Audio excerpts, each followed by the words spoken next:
Mongol vision टेलिभिजनमा तपाईलाई स्वागत छ। आज मेरो बीचमा अतिथिको रूपमा मंगोल नेसनल अर्गनाइजेसनका केन्द्रीय सर्वोच्च सभाका सदस्य रिन्छेन दोर्जे तामाङज्यू हुनुहुन्छ।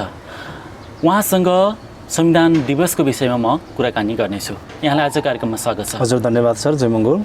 आज त संविधान दिवस। हजुर, 2072 को संविधानलाई तपाईहरुको समर्थन छ कि विरोध छ तपाईहरुको? 2072 साल असोज 3 गते जारी भएको नेपालको वर्तमान संविधान प्रति मंगोल नेसनल अर्गनाइजेसनले उठाउँदै आइरहेको मुद्दाहरू समेटिएको कारणले गर्दाखेरि जुन कुराको निमित्त मंगोल नेसनल अर्गनाइजेसनको फाउन्डर प्रेसिडेन्ट डाक्टर गोपाल गुरुङज्यूले चाहिँ एउटा आफ्नो जीवन समर्पण गरेर उहाँले आफ्नो जीवनलाई नै दाउमा राखेर लड्नु भएको लडाईँको केही कुराहरू स्थापित भएको कारणले गर्दाखेरि 72 सालमा जारी भएको संविधान प्रतिको त्यो भित्रको केही अन्तर्वस्तुहरू हाम्रो पक्कै पनि त्यहाँनिर चाहिँ हाम्रो विमति हो, त्यसलाई परिवर्तन गर्नुपर्छ भन्ने विषयमा, तर पूर्ण रूपमा संविधान च्यात्नुपर्छ, संविधान जलाउनुपर्छ भन्ने खालको विरोध चाहिँ होइन सर। अन्य राजनीतिक दलहरूले त आजको यो संविधान दिवसको विरोध गरिराखेको छ, तपाईहरु चाहिँ किन चुपचाप बसिराख्नु भएको छ? यो चाहिँ कसो हुन्छ भने यो त विशेष गरी कुनै पनि राजनीतिक दलको, कुनै पनि राजनीतिक संगठनको एउटा मूल मुद्दा र एजेन्डाहरू हुन सक्छन्। विशेष गरी मंगोल नेसनल अर्गनाइजेसनको एजेन्डाभित्र अथवा मंगोल नेसनल अर्गनाइजेसनको मुद्दाहरू भित्रको केही कुराहरू वर्तमान संविधानले समेटिसकेको कारणले गर्दाखेरि हामीले त्यसको विरोध गर्नुको त्यति धेरै ठुलो तोक छैन। अब त्यो संविधानलाई टेकेर 72 सालमा जारी भएको संविधानले व्यवस्था गरे बमोजिम त्यसमा टेक्नु पर्ने धरातलमा टेकेर गर्ने अथवा परिवर्तन गर्नुपर्ने कुराहरू परिवर्तन गर्नुपर्ने हामी लाग्नुपर्ने बेला आयो। तर अन्य विभिन्न राजनीतिक दलहरूले विरोध गरिरहेको भन्ने कुरा जुन छ उनीहरूको मुद्दा नै त्यस्तै अथवा उनीहरूको एजेन्डा नै त्यस्तै, एउटा खालको विद्रोही एजेन्डा, विद्रोही मुद्दा भएको कारणले गर्दाखेरि त्यसरी विरोध जनाइरहेको हुन सक्छ।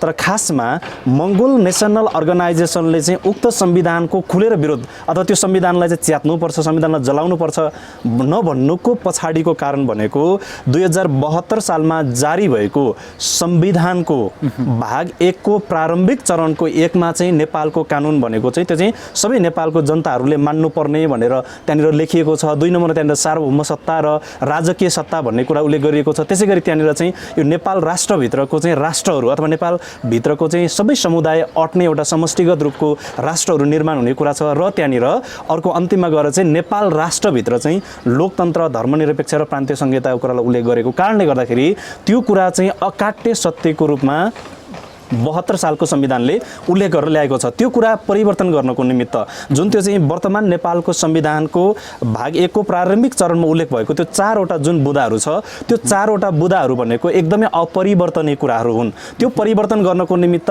बाटो भनेको केवल 2-3 वटा मात्रै बाटो छ। त्यो परिवर्तन गर्नको निमित्त एउटा त के भने नेपालको व्यवस्था नै परिवर्तन हुनु पर्यो। अहिलेको जुन लोकतान्त्रिक व्यवस्था छ यो व्यवस्था नै परिवर्तन भयो भने त्यसलाई परिवर्तन गर्न सकियो।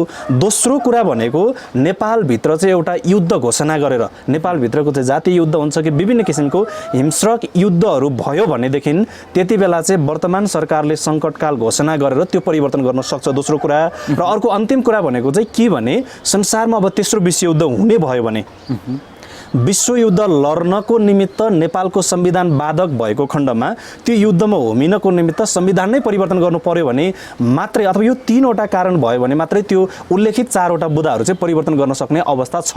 होइन भने त्यो त्यहाँनिर चाहिँ लेखिएको 4 वटा बुदा कुनै पनि हालतमा परिवर्तन हुन सक्ने अवस्था छैन। र त्यो बुदाभित्रको प्रारम्भिक चरणको भाग 1 को प्रारम्भिक चरणको 1 नम्बरमा लेखिएको देशको संविधानलाई चाहिँ यो नेपालको मूल कानुनको रूपमा स्वीकारिसकेपछि नेपालको सबै जनताहरूले त्यो मूल कानुनलाई मान्नुपर्ने भन्ने कुरा उल्लेख गरेको कारणले गर्दाखेरि त्यो कानुन भन्दा माथि अथवा त्यो संविधान भन्दा माथि गएर विरोध जनाउने भन्ने कुरा भएन। किनभने त्यो संविधान भनेको लोकतन्त्रको जगमा टेकेर बनेको संविधान भएको कारणले गर्दाखेरि लोकतन्त्रले व्यवस्था गरे अनुसार त्यो परिवर्तन गर्नको निमित्त लड्ने कुरा एउटा रह्यो।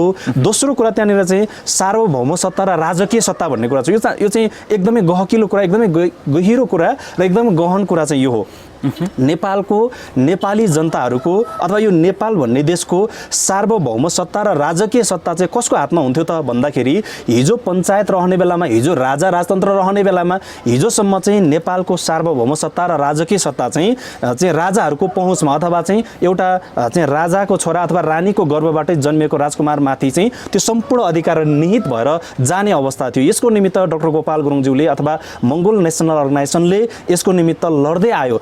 नेपालको चाहिँ सार्वभौम सत्ता र राजकीय सत्ता चाहिँ राजाको हातबाट होइन, अब चाहिँ रानीको गर्भबाट होइन, जनताको मतपेटिकाको गर्भबाट राज्यको चाहिँ राज्य प्रमुख हुन पाउने अथवा राज्यको राज्य प्रमुख चुन्न पाउने एउटा अधिकार सुनिश्चित गर्नुपर्छ भनेर मङ्गोल नेसनल अर्गनाइजेसनको फाउन्डर प्रेसिडेन्ट डाक्टर गोपाल गुरुङज्यूले चाहिँ आफ्नो जीवन समर्पण गरेर उहाँले चाहिँ लड्नु भएको छ। यही परिवर्तन ल्याउनको निमित्त गोपाल गुरुङज्यूले चाहिँ हिजो भद्रगोल जेलभित्र चाहिँ 3 वर्ष सजाय काट्नु भएको छ। त्यसैगरी डाक्टर गोपाल गुरुङज्यूले 5 वर्ष भूमिगत जीवन जिउनु भएको छ। उहाँले जीवनमा अनेकौँ भुक्तमानहरू सहेर चाहिँ यो परिवर्तनहरू ल्याउनु भएको छ। यस कारणले गर्दाखेरि त्यो सार्वभौम सत्ता र राजकीय सत्ता चाहिँ हिजो राजाको हातमा भएको सार्वभौम सत्ता र राजकीय सत्तालाई चाहिँ डाक्टर गोपाल गुरुङज्यूको कूटनैतिक लडाइँको कारणले गर्दाखेरि त्यो सार्वभौम सत्ता र राजकीय सत्तालाई चाहिँ 2072 को संविधानले चाहिँ के गरेको छ त भन्दा त्यो जनता नेपाली जनताहरूमाथि नीत हुनेछ भनेर त्यहाँ प्रश्नसँग लेखिएको छ। त डाक्टर गोपाल गुरुङज्यूको लडाइँ चाहिँ कहाँनिर थियो त भन्दाखेरि नेपालको राजतन्त्रलाई खतम गरेर अथवा नेपालको चाहिँ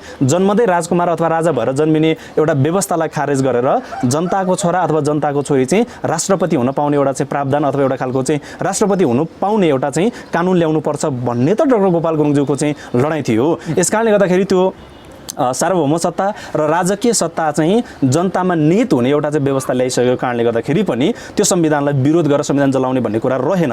अर्को कुरा त्यहाँनिर चाहिँ नेपाल राष्ट्र भन्ने ठाउँमा 3 नम्बरमा के लेखिएको छ त भन्दाखेरि नेपालको सबै समुदायहरू, नेपाल भनेको उनीहरूले अब त्यहाँनिर चाहिँ बहुजाति बहुधार्मिक भनेर भनेको छ, तर हाम्रो दृष्टिकोणबाट चाहिँ के हो त भन्दाखेरि नेपालभित्र भएको अहिन्दू मूलवासी मङ्गोलहरू भयो, यहाँ नेपालभित्र भएका चाहिँ 20% अल्पसङ्ख्यक हिन्दू आर्य ब्राह्मण क्षेत्रीहरू भयो, यो सबै समुदायहरू चाहिँ नेपाल राष्ट्र हुन् भनेर त्यहाँनिर चाहिँ सम्बोधन गरिएको छ। अथवा नेपालको हामी सबै समुदायहरू चाहिँ नेपालको चाहिँ एउटा राष्ट्र हो भनेर त्यहाँ सम्बोधन गरिसकेको छ नेपाल राष्ट्र भन्ने ठाउँमा। र अर्को कुरा चाहिँ त्यहाँनिर के पनि गरेको छ, नेपाल भन्ने ठाउँमा चाहिँ त्यहाँनिर के गरेको छ त भन्दाखेरि नेपालभित्र चाहिँ लोकतन्त्र, धर्मनिरपेक्ष र प्रान्तीय संहिता हुने भन्ने कुरा त्यहाँ उल्लेख भएको कारणले गर्दाखेरि मङ्गोल नेसनल अर्गनाइजेसनको फाउन्डर प्रेसिडेन्ट डाक्टर गोपाल गुरुङज्यू, जसले चाहिँ 3 वर्ष भद्रगोल जेलभित्र, जसले चाहिँ 5 वर्ष भूमिगत जीवन, जसले चाहिँ जीवनमा अनेकौँ भुक्तमानहरू सहेर उहाँले लड्नु भएको लडाइँको मूलभूत सिद्धान्तहरू चाहिँ त्यहाँनिर अटिसकेको कारणले गर्दाखेरि नेपालको समग्र जनताहरूले चाहिँ अब त्यो माथि टेकेर आफूलाई चित्त नबुझेको कुराहरू अथवा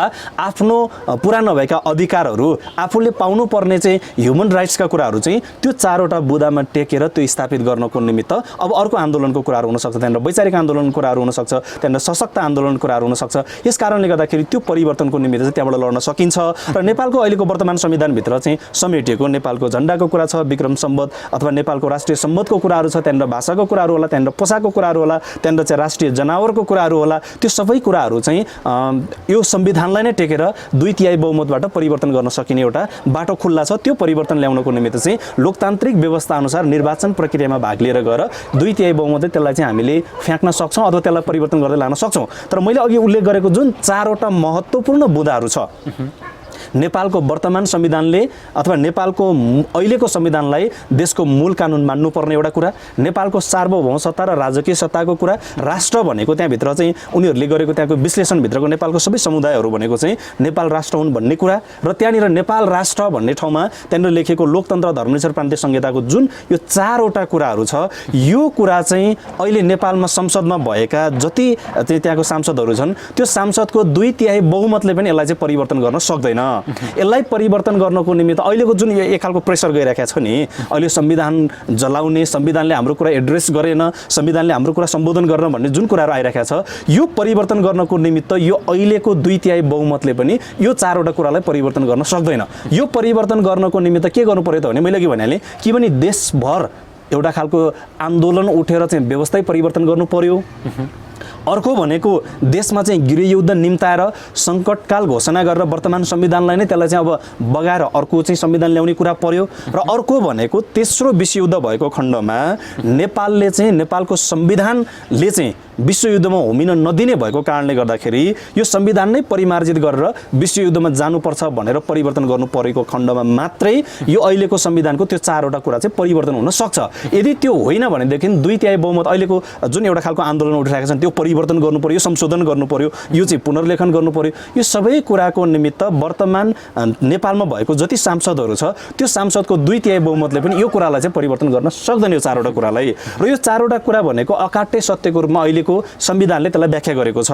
र यही 4वटा कुराभित्र डाक्टर गोपाल गुरुङज्यूले भन्नुभएको कुरा उल्लेख भएको छ, जुन कुरा डाक्टर गोपाल गुरुङज्यूले चाहिँ नेपालको चाहिँ हिजो मैले अघि भनिहालेँ राजाले चाहिँ यो देश सञ्चालन गर्ने राजतन्त्र रहेको क्रममा डाक्टर गोपाल गुरुङज्यूले चाहिँ जनताको छोरा अथवा जनताको छोरी राष्ट्रपति हुन पाउने एउटा प्रावधान ल्याउनुपर्छ भन्ने कुरा चाहिँ वर्तमान संविधानको भाग 1 को प्रारम्भिक चरणको त्यहाँनिरको 2 नम्बरमा नै सार्वभौम सत्ता र राजकीय सत्ता भनेको चाहिँ नेपाली जनतामा निहित हुन्छ भनेर त्यो नेपाली जनतामाथि छोडिसकेको अवस्था छ। अर्को कुरा त्यहाँनिर राष्ट्र भन्ने ठाउँमा चाहिँ नेपालको समग्र त्यहाँ राष्ट्र भन्ने बित्तिकै बाहुन क्षेत्रीको मात्रै भन्ने छैन त्यहाँनिर त्यो राष्ट्रभित्र चाहिँ नेपालको समग्र जनताहरू नेपालको सबै समुदायहरू भनेको चाहिँ नेपालको राष्ट्र हुन् भनेर भनेको छ। त्यहाँनिर अर्को नेपाल राष्ट्र भन्ने भित्र त्यहाँनिर लोकतन्त्र धर्मनिरपेक्ष र प्रान्तीय संहिताको कुरा उल्लेख गरिसकेको कारणले गर्दाखेरि त्यो माथि टेकेर चाहिँ अब हामीलाई चित्त नबुझेको कुराहरू हामीले उठाएको मुद्दाहरू परिवर्तन गर्नको निमित्त संविधानले दिएको व्यवस्था गरेको अथवा संविधानले व्यवस्था गरे बमोजिम लोकतान्त्रिक व्यवस्थालाई टेकेर निर्वाचन प्रक्रियाबाट 2/3 बहुमत ल्याएर हामीले परिवर्तन गर्ने कुरा त्यहाँनिर नेपालको राष्ट्रिय एजेन्डा होला, नेपालको राष्ट्रिय सम्बोधको कुराहरू होला, नेपालको राष्ट्रिय जनावरको कुराहरू होला। यो सबै कुराहरू चाहिँ हामीले त्यो 2/3 बहुमतबाट परिवर्तन गर्न सक्छौँ। त्यसको निमित्त बाटो खुल्ला भएको छ। हामी त्यही प्रक्रियामा अगाडि बढ्छौँ। तर मैले अघि भनिहालेँ तपाईँले अघि सोध्नुभएको प्रश्नमा ससानो दलहरूले अहिले चाहिँ एउटा खालको विरोध जनाइरहेको भन्ने कुरा उनीहरूले जनाएको विरोधको माग र मुद्दा के हो भन्ने कुरा नै प्रश्न भएन त्यहाँनिर। अब उनीहरूले उठाएको जुन एउटा खालको मुद्दा छ उनीहरूले अहिलेको वर्तमान संविधान चाहिँ च्यातिनुपर्छ फ्याँकिनुपर्छ भनिरहेको छ नि यसको निमित्त त मैले अघि भने नि यसको निमित्त यही 3वटा विकल्प छ। यो 3वटा विकल्पको अरू कुनै विकल्प चाहिँ बाटो नै छैन। यसो हुँदाखेरि वर्तमान नेपालको संविधानमाथि मङ्गोल नेसनल अर्गनाइजेसनको धारणा चाहिँ के हो त भन्दा डाक्टर गोपाल गुरुङज्यूले यो संविधानभित्र उल्लेख गर्नको निमित्त अथवा यो संविधानभित्र यो कुरा चाहिँ उल्लेख गर्नुपर्छ भनेर लड्नु भएको केही मूल मुद्दाहरू नै संविधानले एड्रेस गरिसकेको कारणले गर्दाखेरि मङ्गोल नेसनल नेसनले चाहिँ यसको विरोधमा होइन यसमाथि टेकेर अब आफ्नो राजनीतिक गतिविधिहरू अगाडि चलाएर चाहिँ यसको परिवर्तन गर्नुपर्छ भन्ने चाहिँ हाम्रो एउटा चाहिँ बुझाइ हो सर। यो नेपालको संविधान 2072ले चाहिँ तपाईँहरूले उठाउनु भएको माग र मुद्दा के माग र मुद्दाहरू चाहिँ समेटेको छ?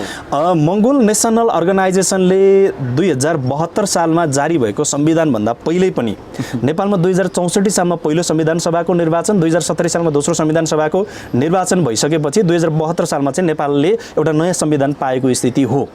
त मङ्गोल नेसनल नेसनले 2064 सालको पहिलो संविधान सभाको निर्वाचनमा पनि लोकतान्त्रिक पद्धतिबाट निर्वाचनमा भाग लिएर अगाडि बढ्ने कोसिस गरेको तर निर्वाचनबाट हामी चाहिँ जितेर जान नसक्ने अवस्था बने तापनि 2064 सालमा चाहिँ भएको पहिलो संविधान सभाको निर्वाचनबाट निर्वाचित भएर गएको सांसदहरूलाई चाहिँ 2065 सालमा मङ्गोल नेसनल अर्गनाइजेसनको तर्फबाट अब बनिने संविधानमा उल्लेख गरिनु नै पर्ने कुरा चाहिँ यो हुन् भनेर मङ्गोल नेसनल अर्गनाइजेसनले 2065 संविधानविदहरूलाई त्यति बेला चाहिँ हाम्रो तर्फबाट दिनुपर्ने एउटा सल्लाह सुझाव दिएका थियौँ। त्योभित्र नेपालको झण्डा कस्तो बन्नुपर्ने, नेपालको राष्ट्रिय जनावर के ल्याउनु पर्ने, नेपालको राष्ट्रिय सम्बन्ध के हुनुपर्ने र त्योभन्दा पनि महत्त्वपूर्ण कुरा चाहिँ 2065 सालमा मङ्गोल नेसनल नेसनले बुझाएको जुन निर्वाचन यो 65 सालमा चाहिँ बन्ने संविधानलाई यो कुरा चाहिँ अबको संविधानमा लेखिनुपर्छ भनेर बुझाएको कुरा मध्येको सबैभन्दा महत्त्वपूर्ण कुरा भनेको चाहिँ लोकतन्त्र धर्मनिरपेक्ष र प्रान्तीय संहिताकै कुरा थियो।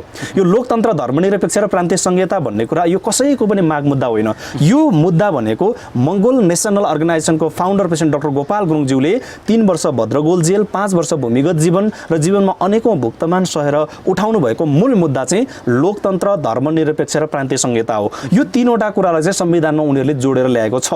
त्यो चाहिँ 3वटा कुरालाई चाहिँ लोकतन्त्र भन्ने कुरा, धर्मनिरपेक्ष भन्ने कुरा, प्रान्तीय संहिता भन्ने कुरा चाहिँ वर्तमान संविधानले नै सम्बोधन गरेर गएको कुराहरू छन्। यसकारणले गर्दाखेरि मङ्गोल नेसनल नेसनले उठाएको कुराहरू यो लोकतन्त्र धर्मनिरपेक्ष प्रान्तीय संहिता चाहिँ संविधानले अहिले सम्बोधन गरिसकेको अवस्था अथवा संविधानमा त्यसलाई चाहिँ सुरक्षित गरिसकेको अवस्था छ। बाँकी रहेका मङ्गोल नेसनल नेसनले त्योभन्दा पछाडि उठाएको अन्य झण्डाको कुराहरू, राष्ट्रिय जनावरको कुराहरू, नेपालको राष्ट्रिय सम्बन्धको कुराहरू यो समग्र कुराहरूलाई चाहिँ परिवर्तन गर्नको निमित्त मङ्गोल नेसनल नेसनले नै उठाएको लोकतन्त्र त्यहाँ स्थापित भइसकेको छ। त्यो लोकतान्त्रिक व्यवस्थालाई नै टेकेर बाँकी रहेका परिवर्तनहरू चाहिँ अथवा बाँकी रहेका मुद्दाहरू चाहिँ मङ्गोल नेसनल नेसनले भोलि 2/3 बहुमतको हिसाबले अथवा चाहिँ निर्वाचन प्रक्रियाबाट गइसकेपछि यसलाई परिवर्तन गर्नेछ र अहिलेको हकमा 2072 सालमा जारी भएको संविधानले चाहिँ विशेष गरी मङ्गोल नेसनल नेसनले उठाउँदै आएको लोकतन्त्र धर्मनिरपेक्ष र प्रान्तीय संहितालाई चाहिँ संविधानले स्वीकारेको अवस्था छ सर। महत्त्वपूर्ण समयको लागि तपाईँलाई धेरै धेरै धन्यवाद। तपाईँलाई पनि विशेष गरी यो चाहिँ 3 असोज नेपालमा मनाउने एउटा संविधान दिवसको अवसर पारेर मङ्गोल नेसनल अर्गनाइजेसन र मेरो आफ्नो पनि व्यक्तिगत धारणाहरू राख्ने अवसर दिनुभएकोमा तपाईँलाई पनि धन्यवाद सर। जय मङ्गोल।